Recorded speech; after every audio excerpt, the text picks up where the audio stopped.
안녕하십니까, 이진우입니다. 정부가 앞으로 5년 동안 공급할 예정이라고 밝힌 공공분양주택 50만 가구, 여기에 대한 구체적인 계획과 청약 기준을 발표했습니다. 내용 들어보겠습니다. 퇴직연금의 금리를 두고 요즘 금융회사들이 치열한 경쟁을 하고 있는데요. 이 경쟁이 안 그래도 요즘 불안한 채권 시장에 충격을 더 줄 수 있다는 우려도 함께 나오고 있습니다. 이것도 무슨 얘기인지 들어보겠습니다.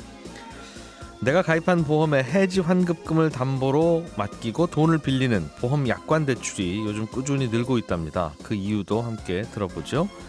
조금 전에 말씀드린 뉴스들 중심으로 자세하게 오늘 경제 뉴스 정리해 보겠습니다. 11월 29일 화요일 손에 잡히는 경제, 광고 잠깐 듣고 시작합니다. 오늘도 경제 뉴스들 깔끔하게 정리해 보겠습니다. 오늘도 손에 잡히는 경제 박세훈 작가, 한국경제신문의 나수트 기자, 그리고 오늘은 김현우 소장까지 함께 나와 계십니다. 어서 오세요. 네, 안녕하세요. 오늘 준비한 소식, 나수지 기자님. 최근에 채권 금리가 계속 오르고 있어서 시중 금리가 자꾸 높아져서 안 그래도 걱정인데 그 이유는 뭐 요즘 많이 들었죠. 한국전력은 돈 모자라서 한전채 찍으러 다니고 여기저기서 돈 구하는 사람들이 많으니까 금리가 올라갔는데 이만저만 오르는 게 아니다. 이제 그게 요즘 분위기예요. 그런데 여기에 퇴직연금까지 가세해서 금리를 더 올리고 있다. 그런 얘기네요. 그럴까봐 이제 걱정이다, 이런 얘기인데요. 오늘 얘기를 이해하려면 좀 간단한 배경 지식이 좀 필요해서 간단히 설명드리면요. 일단 퇴직연금 DC형, DB형이 있다. 이거는 많이 알고 계시죠. 이 DB형은 회사가 책임지고 굴려주는 거고, DC형은 내가 굴려서 수익 내야 되는 건데, 요새는 DC형이 많이 늘어나고 있다고는 하지만 그래도 아직까진 DB형이 이 전체 퇴직연금 시장이 300조인데 그중에서 DB형이 한 170조 원 정도로 절반 이상을 차지를 합니다. 개인들 입장에서야 DB형은 회사가 알아서 하는 거고 DC형은 내가 알아서 하는 거지만 합쳐놓으면 다 똑같이 퇴직연금이죠. 네, 그렇습니다. 그 돈으로 주식 투자도 하고 채권 투자도 하고 하면서 노후 대비하는 거니까. 근데 오늘 이제 이 퇴직연금 얘기를 드리려는 이 주인공이 DB형이어서 이 얘기를 드린 건데요. 이 DB형 연금이 회사가 직접 굴릴 수는 없으니까 외부 금융회사에 맡깁니다. 그렇겠죠. 그러면서 대부분은 이 1년에 몇 % 정도 금리를 보장받을 수 있는 이 원리금 보장 상품에 투자해달라, 이렇게 맡기거든요. 근데 만약에 뭐 원금 보장되지 않고 주식처럼 수익률이 출렁이는 상품에 투자하면 길게 보면 수익률은 높을 수 있더라도 뭐 올해처럼 자산시장이 나쁠 때는 회사에서 왜 이렇게 소중한 퇴직연금에 손실이 났냐, 이렇게 질책을 받을 수 있을 테니까 그냥 각 회사의 퇴직연금 당담자들이 대부분은 그냥 수익률 출렁이지 않는 상품에 선택을 하고 있습니다. 당연한 거죠. 본인이 잘해봐야 박수 받을 일 없고 잘못하면 혼날 일만 있으니까 그러니까 수익률이 좀 낮더라도 확정금리 주는 상품에 주로 넣는다. 그런데요. 그래서 이렇게 회사들의 자금을 유치해야 되는 금융회사 입장에서는 저희가 조금 더 높은 금리 보장해드릴게요 라고 하면서 치열하게 금리 경쟁을 하는데요. 대부분은 1년 단위로 계약을 하고 이게 12월에 만료가 많이 됩니다. 그런데 금융회사들이 치열하게 경쟁을 하니까 매년 한 전체 DB형 퇴직연금의 30% 정도는 연말에 금융회사를 바꾸거든요. 근데 아까 DB형 퇴직연금이 170조 원 정도 되는 시장이다라고 말씀드렸으니까 한 50조 원 정도가 다음 달 말에 새로운 금융회사로 이동할 걸로 보입니다. 그런데 이렇게 돈이 옮겨가려면 이 원래 돈을 맡겼던 금융회사에서 이 돈으로 투자하고 있었던 채권 아니면 주식 이런 걸 팔아서 현금으로 만든 다음 다른 금융회사에 넘겨줘야 됩니다. 그러면서 연말에 좀 한 번에 수십조 원 규모의 채권이 시장에 나올 수 있어서 이렇게 한 번에 채권을 팔려는 사람들이 많아지면 채권 시장에 충격을 미치지 않을까, 이런 걱정들이 나오는 거죠. 그러니까 빨간 바구니에 넣어놨던 우리 회사 직원들의 퇴직금을 파란 바구니가 조금 더 금리 준다고 하면 그쪽으로 옮겨가는데 그걸 뒤에서 보면 빨간 바구니에 있는 채권 다 팔고 파란 바구니에 넣어서 다시 거기서 뭔가를 사야 되니까 그렇습니다. 중간에 뭔가를 자꾸 팔아야 되는 일이 연말에 생긴다. 일단. 그런데 문제는 보통 때 같으면 그렇게 팔아도 다른 데서 사니까 문제가 없이 시장에서 채권이 샀다 팔았다가 잘 되는데 지금은 뭐 새로 나오는 고금리 채권들도 시장에서 잘 안 팔리다 보니까 이 원래 있던 바구니에서 내놓는 채권이 현금으로 바꾸기가 어려울 것 같다는 겁니다. 요즘 같은 분위기에서 집 팔려는 거하고 비슷하네요. 그래서 집 팔고 살려고는 하고 있는데 어차피 그러면 금매에 팔아야 되는. 그렇습니다. 그러니까 그러니까 규모가 큰 회사들이야 뭐 자기네가 가지고 있는 현금을 그냥 주면 되겠지만 만약에 이렇게 채권이 안 팔리면 규모가 작은 증권사나 손해보험사 이런 곳들은 채권을 정말 싸게 팔아야 될 수도 있고 예. 아니면 아예 못 팔아서 현금을 못 구할 수도 있겠다 이런 걱정이 드는 거죠. 만약에 그렇게 되면 금융회사 위기로도 번질 수 있는 거고요. 예. 그리고 또 금융회사들이 지금 퇴직연금 시장에서 조금이라도 금리를 좀 더 높여주려고 애를 쓰면서 어느 때보다 치열하게 경쟁하고 있다. 이것도 걱정거리입니다. 왜냐하면 치열하게 경쟁할수록 아마도 평소보다 더 많은 돈이 이동할 가능성이 높을 테니까요. 그래서 이런 걸 걱정해서 금융당국이 퇴직연금을 굴리는 금융사들한테 최근에 지나치게 금리 경쟁하지 말아라 이렇게 눈치까지 줬는데 예. 오히려 금리 경쟁은 더 치열해진 상태입니다. 경쟁을 해야 내 돈이 안 빠져나가니까요. 네, 그렇습니다. 그래서 지난달 말만 해도 이 최고금리를 보장한 곳이 7.15%였거든요. 1년 맡기면 네. 1년에 1년에 7% 우리가 보장해 줄 테니 맡기세요. 그렇습니다. 네. 와. 지난달에는 그랬는데요.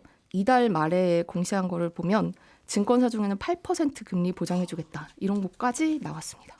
이걸 누가 공시도 해요? 어디에? 네, 이거 매달 말에 퇴직연금 사업자들이 공시를 하게 되어 있습니다. 예. 원리금 보장 상품은 얼마를 주겠다. 이렇게. 야, 근데 원리금을 보장하는데 8%를 주는 게 요즘 분위기라고요? 네. 야, 굉장히 높죠. 세상에 주식 투자를 왜 하나 싶은 생각이 그냥 저절로 드는 그런 숫자네요. 네, 이게 더 높아졌다는 게 사실은 뒤집어 말하면 굉장히 그만큼 퇴직연금 사업자들이 예. 돈이 안 빠져나가려고 애를 쓰는구나 이런 시그널로도 읽힐 수 있는 게 좀 걱정인 거리인데요. 이건 어디에 뭐 굴려서 8% 주겠다는 게 아니라 일단은 돈 좀 주시면 우리 숨 좀 쉽시다. 네, 손해 보더라도 우리가 8% 드리고 나서 이 위기 좀 벗어날게요 하는 그런 비명이 담긴 금리네요. 네 맞습니다. 그것 때문에 좀 걱정이 되는 겁니다. 예. 그러니까 퇴직연금 자금이 한 번에 빠져나가면 그걸로 투자했던 채권이 안 팔릴 것 같고 예. 안 팔리면 뭐 회사의 현금도 부족하니까 이거 진짜 우리 좀 위기에 빠질 수도 있겠다 이런 생각을 금융사들이 좀 한 걸로 해석을 할 예. 수가 있고 당장 좀 손해를 보더라도 왜냐하면 이렇게 높게 금리를 보장해주겠다라고 하면 만약에 회사들이 뭔가 채권이나 주식으로 돈을 불렸는데 네. 그만큼 수익을 내지 못하면 다 손해거든요. 그러니까 차라리 당장 좀 손해를 보고 또 금리 낮추라고 유도했던 금융당국에 조금 지키든 한이 있더라도 예. 퇴직연금 자금 지키는 게 나은 것 같다라고 이 손이 빠져나가면 판단했습니다. 말씀하신 대로 갖고 있는 채권 금매로 말도 안 되는 가격에 팔아야 되니까 네. 그거 생각하면 연 8% 드리는 게 낫다. 네, 그래서 그만큼 채권 시장도 돈이 없고 야, 금융사도 돈이 없고 이런 상황이어서 이런 뉴스가 나오는 겁니다. 요즘 돈 있는 분들은 아주 행복하시겠어요. 어디에 맡길까 뭐 이런 고민하면서. 자, 7까지 나왔어. 어디 8은 주실 분 손 드세요. 뭐 이러고 혹시 더 있겠네요. 높은데 안 나오나 뭐 이러면서. 야, 그런 분위기군요 요즘. 김현우 소장님, 네. 정부가 공공주택 50만 호를 앞으로 공급하겠습니다. 이런 걸 발표를 했고, 네. 청약제도도 손봐서 이거 어떤 식으로 뭐 공급하겠습니다라는 내용도 발표를 했나 봐요. 네, 그렇습니다. 이 지난달 말에 청약제도가 개편될 것입니다라고 전해드린 적이 있었는데 어제 그 세부적인 내용이 나왔어요. 근데 세세한 내용은 다 나열해가지고 말씀드리기에는 일단 해당 안 되시는 분들도 많으실 거고 네. 귀에 안 들어올 수도 있어서 전체적인 틀이 어떻게 바뀌고 어떤 분들이 유리해졌고 청약에 어떻게 도전하는 게 더 당첨 확률을 높일 수 있는지 요거를 좀 정리를 해봤습니다. 일단 공공주택 50만 호라고 할 때 공공주택은 네. 무슨 주택을 공공주택이라고 합니까? LH라든가 SH 같은 지역주택공사에서 분양하는 아파트. 그러니까 민간 건설사 이름을 붙여가지고 민간 택지에서 공급하는 아파트 말고 공공택지에서 건설되고 공급되는 아파트들을 다 공공주택이라고 보시면 됩니다. 그럼 아파트 벽에 LH라고 써 있고 뭐 이렇게 해야 되는 거예요? 그렇지는 않습니다. 요즘 옛날에는 뭐 주공, LH 이렇게 써 있었는데 지금은 그냥 무슨 마을 이렇게 붙이기도 하고 네. 민간 브랜드를 붙이기도 하거든요. 중요한 거는 겉만 봐서는 모르는 거예요. 겉만 그러니까. 봐서는 잘 예. 구분은 안 됩니다. 예. 그런데 그냥 민간 아파트, 민영주택 같은 경우에는 자기네 건설사 브랜드를 딱 붙여놓기 때문에 저기는 민영이구나 알 수 있고 그게 예. 아닌 것들은 그냥 공공이라고 보시면 됩니다. 무슨 마을 이렇게 붙어 있는 거? 네, 주로? 그런 걸 수도 예, 있고요. 알겠습니다. 이런 공공주택 같은 경우에는 이제 일반 공급 방식이 있고 특별 공급 방식이 있는데 일반 공급 방식은 청약 통장에 돈을 얼마나 오랫동안 많이 부었느냐가 중요해요. 그러다 보니까 나이가 어리면 당연히 당첨 가능성은 떨어지죠. 네. 그러면 나이가 많으면 뭐 40, 50 요 세대가 되면 당첨 가능성이 올라가냐? 신혼부부나 뭐 생애 최초 이런 특별 공급 방식이 있기 때문에 누군가를 우선 배려해주는 방식이 있기 때문에 여기에서 많은 비중을 차지합니다. 그러니까 특별 공급 방식이 전체 물량 중에 85%를 차지하거든요. 네. 그 말인즉슨 일반 공급은 15%밖에 안 돼서 청약 통장에 아무리 오랫동안 돈을 붓는다고 하더라도 그 사람들은 계속 정체가 될 거고 예. 일반 공급 방식은 15%밖에 안 되는 그 안에서 싸워야 되니까 경쟁률은 점점 더 치열해질 수밖에 없는 거죠. 그래서 일반 공급에서는 일반 공급대로 경쟁이 치열하고 특별 공급 방식 말고는 젊은 세대들은 또 도전을 할 수가 없고 이러다 보니까 이런 부분들을 조금 저울을 좀 고치겠다라는 예. 게 이번 제도 개선의 핵심입니다. 그럼 어떤 분들이 좀 더 유리해지거나 불리해지거나 하는 게 어떤 변화가 생기는 겁니까? 일단 청년들이 유리해지는 제도가 한 가지 생깁니다. 이 청년 특별 공급이라는 제도가 새로 생기는데 이 예. 청년에 해당하는 나이는 만 19세에서 34세 이하. 요 청년들은 어떻게 뽑는지 요건을 알아두실 필요가 있는데 핵심은 성인이 되면 잠깐이라도 아르바이트를 1년에 한 달이라도 하더라도 예. 소득세를 내시는 게 중요합니다. 돈을 번 이력을 찍어두는 게 중요하거든요. 이게 왜 그러냐면 공급 물량의 15%를 청년 특공으로 뽑습니다. 그러니까 예. 1000세대 중에 150세 때는 청년 특공으로 뽑는데 그 중에서 30% 그러니까 한 45세대 정도는 소득세 납부 이력이 5년 이상 된 청년에게 우선 공급합니다. 그러니까 이게 근로를 장려한다라는 취지거든요.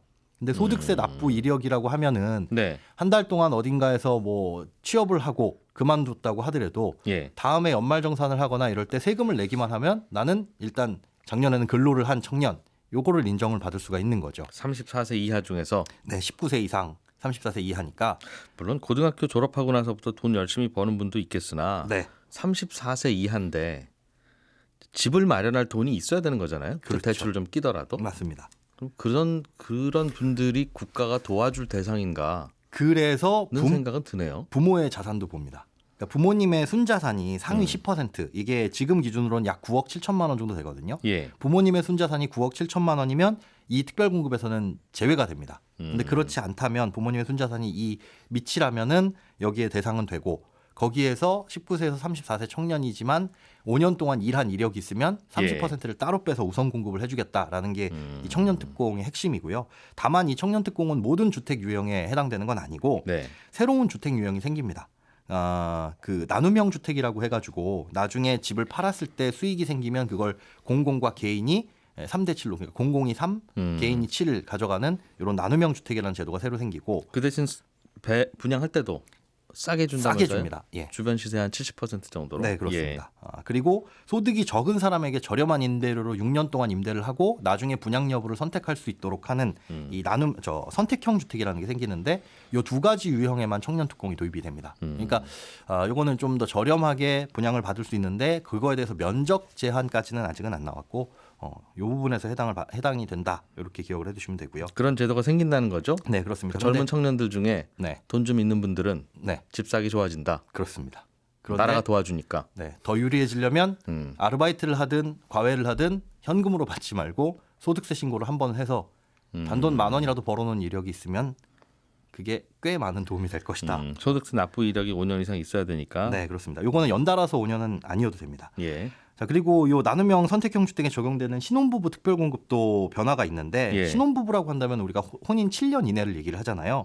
그런데 이것도 혼인 장려를 위해서 예비 신혼부부나 아니면 혼인 2년 이내 부부에게 30%를 우선 공급하겠다. 그 외의 선정 기준은 뭐 현재와 동일합니다. 근데 이 말인즉슨 신혼부부로서 당첨 확률을 높이려면 네. 이 혼인 신고를 늦추라는 말이 되죠. 이미 살고는 있으나 네. 혼인 신고한 지 2년 이내여야 이 혜택을 받으니까 그렇죠. 결혼하면서 혼인 신고는 안 하고 사는 게 유리하다. 이 제도를 특별공급을 활용하려면. 노린다면은 그렇게 되는 거예요. 그러니까 이게 결혼한 지 2년 이내면 그냥 행복한데 집이 좀 없어도. 네. 어쨌든. 네. 예. 그래서 정리하자면 청년은 5년 이상 소득세 납부, 신혼부부는 2년 이내 혼인한 신혼부부가 유리하다. 예. 이렇게 새로운 특공 제도는 정리할 수 있겠습니다.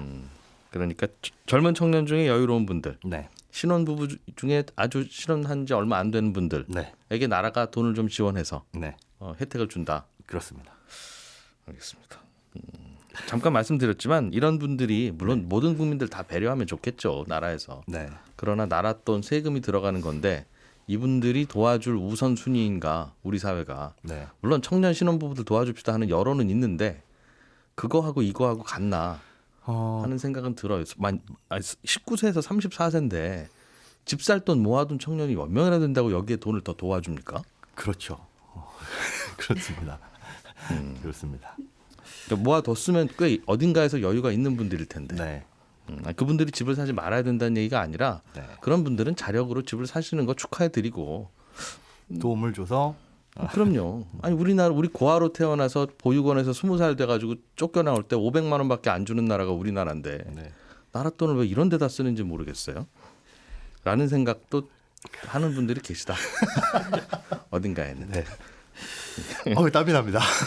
알겠습니다. 네. 그리고 뭐 당첨 확률을 좀 높일 방법은 뭡니까? 일반 분양에서 조금 달라지는 게 있는데 아까 예. 말씀드린 대로 특별 공급이 워낙 많다 보니까 일반 분양을 받아야 되는 4050 세대가 경쟁이 치열하다고 말씀드렸잖아요. 예. 그러다 보니까 특별 공급 물량을 줄입니다. 85%가 아니라 70%로 줄이고 일반 공급을 30%로 다시 늘리는 거죠. 예. 그런데 이렇게 하게 되면 결국은 또 나이가 어린 사람들은 여기서 불리하고 안 맞게 되는 거잖아요. 그래서 그 일반 공급 중에 20%는 그냥 무작위 추첨으로 공급을 하게 되는 겁니다. 그러니까 기존의 순위순차제, 즉 많이 납입한 사람이 당첨됩니다라는 식으로 하게 되면 여기도 예. 불만 저기도 불만이니까 20%는 그냥 운에 맡겨보시라라는 뜻이라고 볼 수가 있겠고요. 청약통장 들고만 있으면 네. 그리고 운만 좋으면 되는 걸로. 그렇죠. 1순위 요건은 충족을 해야 되는데 뭐 1순위 요건이야 2년 이상 납입, 2년 이상 가입만 하면 되는 거니까 예. 그렇게 된다면 일반 공급에서도 운에 맡겨서 당첨을 기다려 볼 수도 있다라는 건데 이렇게 제도가 바뀌면 네. 그동안 민간 주택은 좀 비싸니까 예. 나라에서 공급해 주는 걸로 해야지라고 해서 뭐 젊을 때부터 계속 청약 저축, 뭐 청약 통장 꾸준히 부은 분들 네. 한 달에 10만 원씩 이거 오래 채우면 확률이 높아진단다. 40대 중반쯤 되면 나라에서 집 한 채 주겠지. 네. 하고 기대하고 부었던 분들은 바보 됐네요. 그래도 그 제도가 남아 있기는 하니까 아예 헛수고를 하는 거는 아닌데 안 그래도 부족한 아닌데. 물량에서 나머지 다 그렇죠. 빼주고 이렇게 10%만 남기면 사실은 그게 핵심입니다. 공급이 늘지 않으면은 지금 같은 경우는 예. 파일을 어떤 방식으로 쪼개느냐 그것만 달라진 거거든요. 그러니까 공부를 해야 될 게 좀 많아진 거다 정도라고 읽힐 수가 있습니다. 그렇군요. 아무튼 그런 방식으로 공공주택을 분양하는 걸 좀 제도를 손본다. 네. 이런저런 새로운 목소리들이 많이 생기니까 그렇습니다. 말씀하신 대로 양을 늘려야지 같은 양 가지고 쪼개는 방법을 늘리면 항상 어딘가에서는 비명이 나오네요. 네. 자, 박 작가님께서 준비해온 소식은 보험 약관 대출이 최근에 많이 늘었다는 건데 약관 대출은 내가 보험 가입한 보험회사에서 내가 가입한 보험을 담보로 맡기고 그렇죠. 그 돈 빌리는 거죠? 그렇습니다. 은행에서 신용대출 받는 거랑 똑같은데 예. 신용대출은 은행이 내 얼굴이랑 신용도 보고 빌려주는 거고 약관대출은 내가 그동안 보험사에 쌓아놓은 보험료 그걸 보고 빌려주는 게 다른데 대출이니까 어쨌든 이자도 당연히 내고 나중에 원금도 갚아야 되고 그런 겁니다. 그러네요. 예. 최근에 이게 많이 늘어났어요? 올해 2분기 기준으로 보니까 66조 원 정도 조금 안 되거든요. 근데 올해 1분기랑 비교하면 한 2,700억 원 정도 늘었고 예. 1년 전보다는 거의 2조 가까이 늘었습니다. 아마 3분기는 더 늘었을 거라고 예상을 하고 있는데 작년 12월부터 올해 10월까지 5대 신중은행의 신용대출 잔액이 꾸준히 줄고 있는 거랑 비교하면 굉장히 대조적인 상황인 거죠. 예. 은행 대출, 은행에서 받는 대출도 있을 거고 뭐 네. 제2금융권에서 받을 수도 있는 거고 이런저런 대출은 필요할 것 같긴 한데 네. 왜 약관 대출이 늘어납니까? 그리고 시중은행의 신용대출은 잔액이 계속 줄고 있다고 그래서 소비자들은 왜 그런 선택을 하고 있을까? 궁금하네요. 대출 이자가 더 쌉니다. 아, 보험사 약관 대출이 더 싸다. 지금으로 쌉니다. 예전에 저금리 시대에는 예. 은행에서 대출하는 게 좀 더 쌌거든요. 신용대출 엄청 쌌죠. 그렇습니다. 예. 왜냐하면 은행채를 기준으로 하기 때문에 시중금리가 반영이 됩니다. 은행에서 빌리는 대출이자는. 그런데 예. 보험회사는 자기들이 만든 공시이율이라든지 예정이율에다가 가상금리를 붙이는 거라서 금리 변동폭이 크질 않아요. 어느 정도예요, 금리가? 대략 한 4%, 연 4% 중반 정도. 물론 이건 가입한 보험에 따라 다르고 가입한 시기에 따라 조금씩 다르긴 합니다만 평균으로 보면 연 4% 정도인데 예. 신용대출을 지금 보면은 상단이 연 8%고 하단이 한 6% 정도 되거든요. 예. 그러다 보니까 급전 필요하신 분들은 굳이 은행 가서 대출할 것도 아니고 보험을 깰 필요도 없고 내가 낸 보험료를 담보로 맡기고 거기서 대출을 하는 게 예. 이자 면에서는 싸니까 아무래도 이쪽으로 이동을 하고 있는 게 아닌가라는 해석들이 나오고 있는 겁니다. 저도 신용대출을 올해 초에 연 2%대에 받았거든요. 네. 근데 이자가 중간에 올랐을 거 아니겠습니까? 예. 엊그제 통보 받았는데 17%에 가까워요. 아이고, 적용받는 금리가. 예, 열심히 일하셔야겠습니다. 그러네요. 네. 그런데 내가 가입한 보험에 대해서 약관 대출을 받으면 네. 아직도 4%대 정도로 금리가 나온다. 그렇습니다. 그리고 이건 대출 연체에도 신용등급이 하락하지도 않고요. 예. DSR 상정할 때는 카드론 이런 건 다 잡히는데 약관 대출은 또 안 들어갑니다. 그러니까 이래저래 돈 필요한 사람들은 은행이나 카드사에 안 가고 일단 보험사로 보험회사부터 요즘 물어보면 좋다. 그렇습니다. 예, 여성시대 다 들으시고 나서 11시 5분부터 이어지는 손에 잡히는 경제 플러스에서 저는 다시 한번 인사드리러 올게요. 이진우였습니다. 고맙습니다.